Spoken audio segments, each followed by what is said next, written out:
உங்களுக்கு தெரியும் கலாநிதி அவர்களை நீங்கள் நிறைய நூல்களை எழுதியிருக்கிறீர்கள். அதிலும் முக்கியமான சில நாடுகளில் சிறுபான்மையாக வாழ்கிற முஸ்லிம்களுக்கு நடக்கிற அநீதிகள் பற்றியும் நீங்கள் எழுதியிருக்கிறீர்கள். அதே நேரத்தில் முஸ்லிம்கள் சிறு குழுக்களாக இருந்தாலும் பெரும்பான்மையாக மாற்று சமூகத்தினர், மாற்று சகோதரர்கள் வாழ்கிற நாடுகள் ஏற்படுத்துகிற தாக்கம், அவர்களால் ஏற்படுகிற விளைவுகள், அவர்களால் ஏற்படுகிற அச்ச சூழ்நிலை என பல விடயங்கள் இருக்கிறது. ஆரம்பத்தில் சிறு சிறு குழுக்கள், ஒவ்வொரு அமைப்பாக, ஜமாத்தாக அவற்றினுடைய பேர்கள் வந்து கொண்டிருக்கின்றன. சிறிது காலப்பகுதியில் அவை அடிப்படைவாத குழுக்களாக தோற்றமில்லை, சில அடிப்படைவாத குழுக்களாகவே நின்று விடுகின்றன. சில தீவிரவாத இயக்கங்களாக மாறுவது போன்ற ஒரு தோற்றப்பாடு ஏற்படுகிறது அல்லது சித்தரிக்கப்படுகிறது. அப்படியே போய் கடைசியில் ஒட்டுமொத்த முஸ்லிம் உலகமே உலகுக்கே ஒரு அச்சுறுத்தல் என்கிற ஒரு சூழ்நிலைக்கு இது தள்ளப்படுகிறது.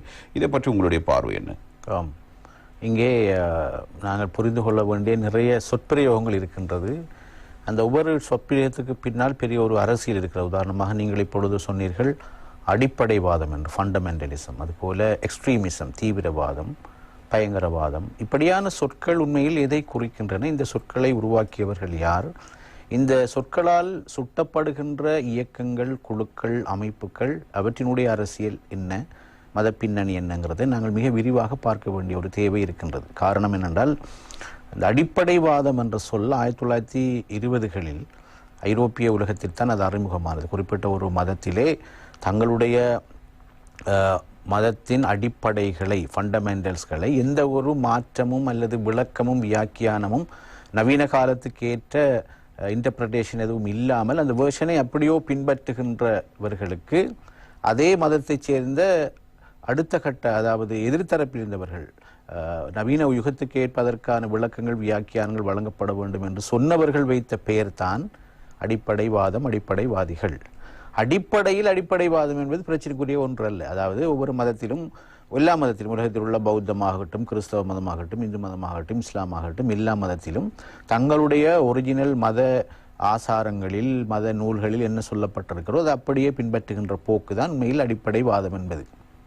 ஆனால் அது எப்படி உலக வரலாற்றிலே ஒரு ஒரு தீவிரவாதம் அல்லது வன்முறையோடு சம்பந்தப்பட்ட குழுக்களுக்கு சூட்டப்பட்டது என்பது கவனிக்க வேண்டிய ஒரு விஷயம். 1979 ஈரானிலே ஏற்பட்ட புரட்சி, ஈரானில் கொமேனியின் தலைமையில் நிகழ்ந்த புரட்சிக்கு பிறகுதான் சர்வதேச ஊடகங்களிலே இஸ்லாமிக் ஃபண்டமெண்டலிசம் என்ற சொல் முதலில் பயன்பாட்டுக்கு வந்தது. அது எப்படி வந்தது என்று சொன்னால், ஈரானிய புரட்சியை அடுத்து இஸ்லாமிய உலகத்திலே எங்களுக்கு தெரியும் முஸ்லீம்களுடைய பொதுவாக இந்த ஆடை கலாச்சாரத்தில் ஒரு பெரிய மாற்றம் நிகழ்ந்தது. அதாவது கருப்பு அபாயாக்கள் அணிகின்ற ஒரு போக்கு, அபாயாக்களை அதிகம் அணிகின்ற ஒரு போக்கும் ஈரானிய புரட்சிக்கு பிறகு ஏற்பட்டது. முக்கியமாக அந்த கருப்பு நிறத்திலே ஆடை, அதாவது அபாயா என்று சொல்லக்கூடிய ஆடை அணியக்கூடிய ஒரு கலாச்சாரம் உலகத்தின் பல நாடுகள், உதாரணமாக சொல்வதாக நாங்கள் இலங்கை எடுத்துக்கொண்டால், இலங்கையில் 1980களுக்கு முந்தி நீங்கள் பார்த்தீங்கன்னு சொன்னால் முஸ்லீம் பெண்கள் அழகாக உடுத்து, சாரியை உடுத்து, அவர்களுடைய மறைக்க வேண்டிய விஷயங்களை மறைத்து கொண்டு வடிவாக இருந்தார்கள். இப்பொழுது நீங்கள் பார்த்தீர்கள் என்று சொன்னால் அபாயா என்பதை தாண்டி முகத்தையும் மூடி அதுக்கப்பால் இன்னும் அதுக்கு மேலே ஒரு ஆடை அணிந்து கொண்டு போகின்ற ஒரு கலாச்சாரத்தை நாங்கள் பார்க்கின்றோம். இந்த கலாச்சார தளமாற்றத்துக்கு முக்கியமான காரணம் அந்த சர்வதேச ரீதியில் ஏற்பட்ட அந்த மாற்றம் தான். ஆனால் ஊடகங்கள் அதை ஏன் ஒரு அடிப்படைவாதம் என்று சொல்லால் அதனை குறிக்கிறது என்பது ஒரு சிக்கலான ஒரு கேள்வியாகும். அதாவது குறிப்பாக இஸ்லாத்தை மட்டும் ஒரு ஒரு ஒரு ஒரு தீவிரவாதத்தோடு தொடர்புறுத்துகின்ற ஒரு நோக்கிலே தான் அந்த சொல்லை மேலே ஊடகங்கள் பயன்படுத்தி வந்திருக்கின்றது. அது ஒரு ஒரு ஒரு எங்களுக்கு தெரியும், மாஸ் மீடியா என்றது ஒரு பவர்ஃபுல் ப்ரொபகண்டா.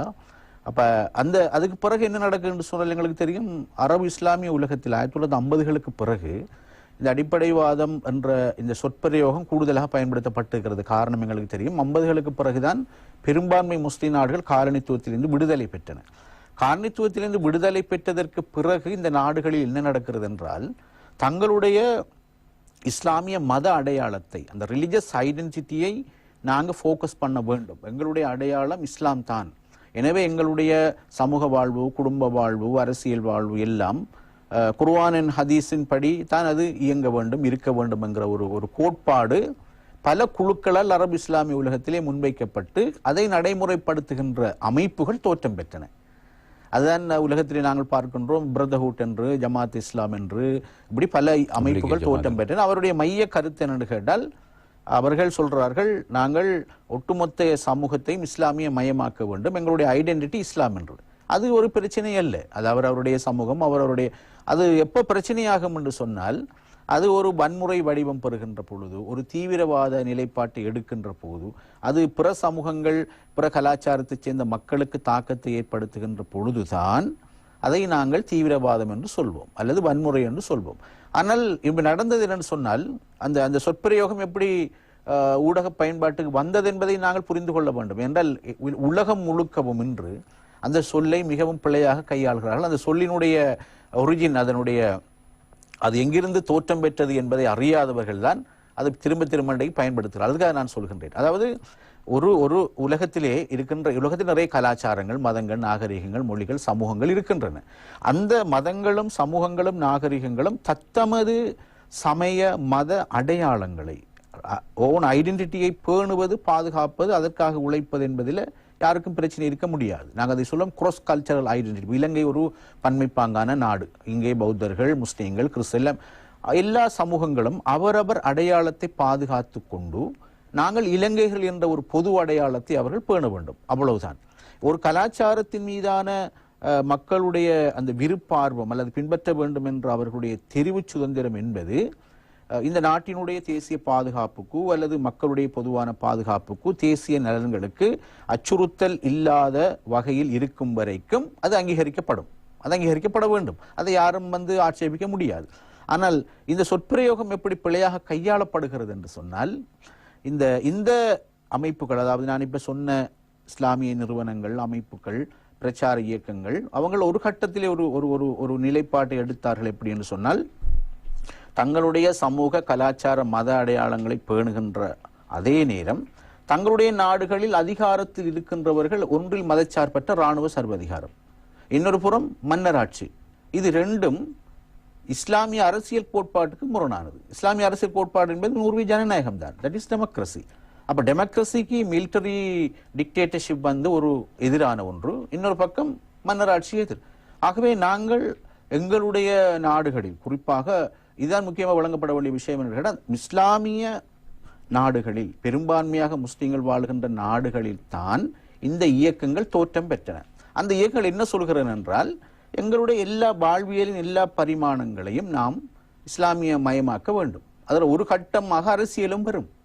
ஆகவே மன்னராட்சிக்கும் இராணுவ சர்வதிகாரத்துக்கும் எதிராக ஒரு மாற்றீடாக, ஒரு ஆல்டர்னேட்டிவாக இஸ்லாமிக் மாடல் ஒன்று வர வேண்டும் என்று அவர்கள் சொன்ன நேரம்தான் அவர்கள் ஃபண்டமெண்டலிசம் என்று முத்திரை குத்தப்படுகிறார்கள். தட்ஸ் மீன் என்னண்டா, ஜனநாயக ரீதியான மாற்றம் ஒன்று அரபு இஸ்லாமிய உலகத்தில் வந்துவிடக் கூடாது. அப்படி ஈரானில் ஆரம்பித்தது பிற்காலத்தில் பிரச்சனையாக வரும் ஏனைய நாடுகளிலும் அது தாக்கம் செலுத்தும் என்பதற்காக அந்த வார்த்தை பிரயோகத்தை பயன்படுத்தினார்கள். இல்லை, அதாவது அரபு இஸ்லாமிய உலகத்தில் இருக்கிறது பொதுவாக நீங்க பாத்தீங்கன்னா, அதிகமாக மிடில் ஈஸ்ட் கண்ட்ரீஸ்ல பாத்தீங்கன்னா அங்க இருப்பது மன்னராட்சி. அந்த மன்னராட்சி யாருக்கு சாதகமாக இருக்கிறது என்று நாங்கள் ஒரு உரையில் சொன்னோம். அதாவது குறிப்பாக அமெரிக்கா, மேற்கு ஐரோப்பிய நாடுகளுக்கு தான் அது சாதகமாக இருக்கின்றது. இங்கே ஜனநாயக ஆட்சி என்பது இந்த மாதிரியான இஸ்லாமிய இயக்கங்களின் தலைமையில் வரும் என்று சொன்னால் அது உடனடியாக பாதிப்பை ஏற்படுத்தும் ஐரோப்பாவுக்கும் அமெரிக்காவுக்கும். ஏன் உங்களுக்கு தெரியும், இருக்கிற மன்னராட்சியை வச்சுக்கொண்டுதான் குறைந்த விலையில மத்திய கிழக்கு எண்ணெயை கொள்ளையடிக்கிறார்கள். அங்கே சட்டவிரோதமாக உருவாக்கப்பட்ட ஒரு நாட்டை பாதுகாக்கிறார்கள். ஆகவே இந்த இலக்குகள் எல்லாம் அங்கே ஜனநாயக மாற்றம் கொண்டு வருகின்ற பொழுது ஆட்சியாளர்கள் மாறுவார்கள். ஜனநாயகம் மாறுகின்ற பொழுது இந்த போக்கை அவர்கள் அங்கீகரிக்க மாட்டார்கள். மிடில் ஈஸ்ட்ல இருக்கிற அமெரிக்காவுடைய, ஐரோப்பாவுடைய செல்வாக்கு இல்லாமல் போய்விடும். ஆகவே இந்த சொற்பிரயோகத்தை, கிறிஸ்தவ உலகத்தில் தோன்றிய சொற்பிரயோகத்தை அப்படியோ இஸ்லாமியவாதிகளுக்கு எதிராக பிரயோகித்து இது ஒரு ஃபண்டமெண்டலிசம் அப்படி என்று சொல்றார்கள். இதுக்கு இன்னொரு காரணம் இருக்கின்றால், எங்களுக்கு இடைக்காலம் என்ற ஒரு காலம் இருந்தது. மத்திய காலத்திலே எங்களுக்கு தெரியும், அந்த காலத்தில் குறிப்பிட்ட ஒரு மத ஆதிக்கம் இருந்தது. அந்த மத ஆதிக்கத்தில் இருந்த உலகத்தை மீட்பதற்கு ஐரோப்பா நிறைய போராடித்தான் உலகத்திலே சயின்ஸ் அண்ட் டெக்னாலஜிக்கல் மாற்றம் ஜனநாயகம் எல்லாம் உலகத்துக்கு வந்தது.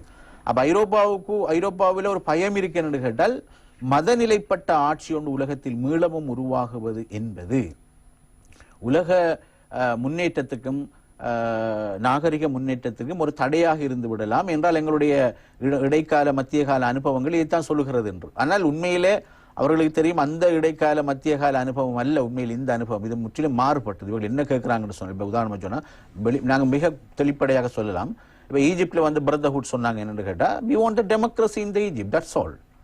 நாங்கள் கேட்கறது ஜனநாயகம். அதை நீங்கள் அடிப்படைவாதம் சொன்னால் அது உங்களோட பிள்ளை. அடிப்படைவாதம் இவங்க ஏன் சொல்கிறாங்கன்னு கேட்டால் ஈஜிப்டில் இன்றைக்கு இருக்கிற ஆட்சியாளர்கள் மேலே உலகத்துக்கு சார்பானவர்கள்.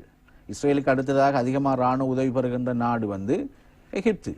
அப்போ இந்த எகிப்தில் வந்து ஒரு ஜனநாயக ஆட்சி முறை வந்துவிட்டால் முழு மிடில் ஈஸ்டிலும் அது வந்துவிட்டால் தங்களுடைய பெட்ரோல் டாலர் எக்கானமி இல்லாமல் போய்விடும், தங்களுடைய பெட்ரோல் மீதான ஆதிக்கம் அப்படியோ இல்லாமல் போய்விடும். முகமது முர்சி வந்தார் தானே, வந்த உடனே அவர் ஆட்சியை செய்வதற்கு அவர்கள் விடவில்லை. உடனடியாக ராணுவ ஒரு கவுண்டர் கூ ஒன்று செய்து அவரை ஜெயில போட்டு எல்லாரையும் அதுவும் மேற்கத்திய நாடுகளுடைய சதி நிச்சயமாக. என்னால் அந்த புரட்சியை செய்ததே அமெரிக்கா, எகிப்து ராணுவம், அதுபோல சில அரபு நாடுகள் சேர்ந்துதான் அந்த கவுண்டர் கூவை செய்து அவரை ஜனநாயகத்திலிருந்து விரட்டினார்கள். ஜனநாயகம் நான் கேட்கிறேன் என்று சொன்னால் மிடில் ஈஸ்ட்ல ஜனநாயகம் சுதந்திரமாக கோலோச்சுவதற்கு இடம் கொடுத்தால் இந்த பயங்கரவாதம் தீவிரவாதம் என்ற வட்டத்துக்குள் வருகின்ற அமைப்புகள் கூட இல்லாமல் போய்விடும்.